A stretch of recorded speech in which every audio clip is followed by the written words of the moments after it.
अगर ये कहा जाए कि आज दुनिया का सबसे बड़ा आर्थिक इंजन सोना नहीं बल्कि चांदी है, तो शायद थोड़ी हैरानी होगी। मतलब 4 अप्रैल 2026 की India gold and silver market report के जो ताजा आंकड़े हैं ना, वो कुछ ऐसी ही कहानी कह रहे हैं। बिल्कुल। और आज के इस डीप डाइव में हमारा मिशन इसी रिपोर्ट को अच्छे से समझना है। हाँ, मतलब हम ये देखेंगे कि आखिर चांदी सोने को पछाड़कर इतनी तेजी से क्यों भाग रही है। सही कहा, क्योंकि आज के बाजार का वो बहुत ही स्पष्ट नजर आ रहा है। सोने की कीमतों में एक हल्की सी नरमी है, जबकि चांदी एकदम मजबूती से टिकी हुई है। और इसके पीछे के जो कारण है वो सिर्फ पारंपरिक आभूषण बाजार तक सीमित नहीं है। एकदम सही। लेकिन इन कारणों को समझने से पहले अगर हम आज के जमीनी आंकड़ों को देखें तो हाँ, आंकड़े बहुत जरूरी है।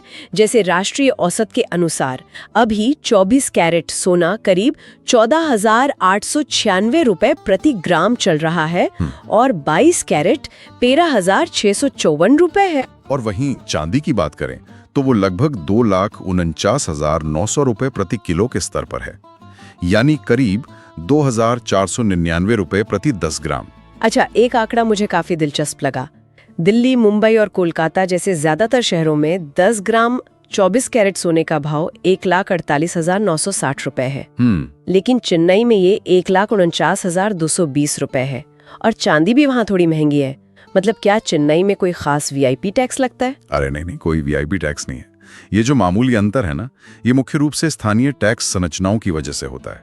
अच्छा, तो मतलब हर राज्य के अपने अलग नियम हैं? बिल्कुल, हर राज्य के अपने कुछ स्थानीय शुल्क होते हैं और जब किसी खास क्षेत्र में अचानक से डिमांड बढ़ जाती है तो वहाँ के लोकल डीलर कीमतों में थोड़ा बदलाव कर देते हैं। तो ये पूरी तरह से लोकल सप्लाई और डिमांड का गणित है। हाँ, एकदम। समझ गई। लेकिन अगर हम इन स्थानीय उतार चढ़ाव से थोड़ा पीछे हटकर पूरी दुनिया की तस्वीर देखें तो सोने में ये नरमी क्यों आ रही है? देखिए, इसके मुख्य रूप से 3 वैश्विक कारण हैं। पहला तो ये कि सेफ हेवन डिमांड में थोड़ी कमी आई है। सेफ हेवन मतलब जब अनिश्चितता हो तो सुरक्षित निवेश वाली डिमांड? हाँ, बिल्कुल। दूसरा कारण है डॉलर की चाल में उतार चढ़ाव। और तीसरा और शायद सबसे अहम कारण है ब्याज दरों को लेकर उम्मीदों में बदलाव। अच्छा, तो मतलब जब ब्याज दरें बढ़ने की संभावना होती है तो लोग अपना पैसा बॉन्ड्स जैसी जगहों पर ले जाते हैं जहां उन्हें सीधा रिटर्न मिले। एकदम सही। चूंकि सोना अपने आप में कोई ब्याज या यील्ड नहीं देता है, इसलिए ऊंची ब्याज दरों के माहौल में इसकी चमक थोड़ी फीकी पड़ जाती है। तो हम कह सकते हैं कि सोना वैश्विक अर्थव्यवस्था का डर का मीटर है। जब अनिश्चितता होती है तब लोग सोने की तरफ भागते हैं। बहुत सही एनालॉजी है ये। सोने की यही प्रकृति उसे एक सेफ हेवन बनाती है।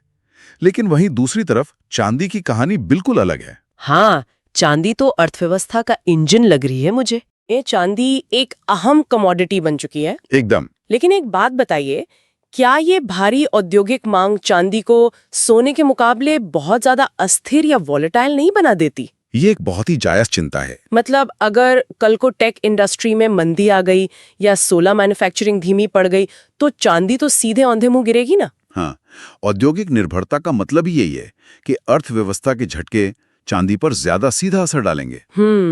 लेकिन अभी का जो परिदृश्य है उसमें दुनिया भर में रिन्यूएबल एनर्जी की तरफ एक बहुत बड़ा शिफ्ट हो रहा है, जो कि काफी आक्रामक तरीके से हो रहा है। बिल्कुल। और ये शिफ्ट कम से कम अगले कुछ दशकों के लिए चांदी के लिए एक बहुत ही मजबूत बेस तैयार कर रहा है। तो इस पूरे वैश्विक परिदृश्य का आम खरीदार की रणनीति पर क्या असर होना चाहिए? रिपोर्ट में निवेश और शादी दोनों के लिए अलग अलग सुझाव दिए गए हैं। हाँ, निवेशकों के लिए अभी बाय ऑन डिप्स की रणनीति सबसे बेहतर है। मतलब जब भी कीमत थोड़ी गिरे तब खरीदारी करें, क्योंकि बाजार में उतार चढ़ाव तो जारी रहेगा। बिल्कुल।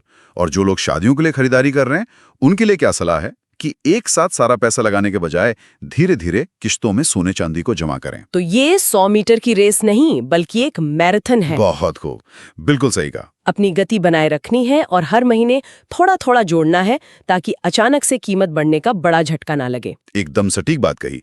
आज के समय में कीमती धातुओं का ये बाजार सिर्फ तिजोरी में रखे गहनों तक सीमित नहीं रह गया है। हाँ, ये सीधे तौर पर ग्लोबल फाइनेंस और ग्रीन टेक्नोलॉजी की दिशा तय कर रहा है। बिल्कुल। जो सोलर ऊर्जा आज दुनिया के भविष्य को आकार दे रही है वो बिना चांदी के संभव ही नहीं है। और यही बात एक बहुत ही दिलचस्प सवाल खड़ी करती है। वो क्या? अगर भविष्य पूरी तरह से इलेक्ट्रॉनिक्स और रिन्यूएबल एनर्जी पर निर्भर होने वाला है तो क्या एक दिन ऐसा आएगा जब चांदी निवेश के पारंपरिक और सबसे सुरक्षित साधन के रूप में सोने को भी हमेशा के लिए पीछे छोड़ देगी? ये वाकई सोचने वाली बात है। हाँ, ये एक ऐसा विचार है जिस पर सबको जरूर मंथन करना चाहिए। आज के डीप डाइव में बस इतना ही।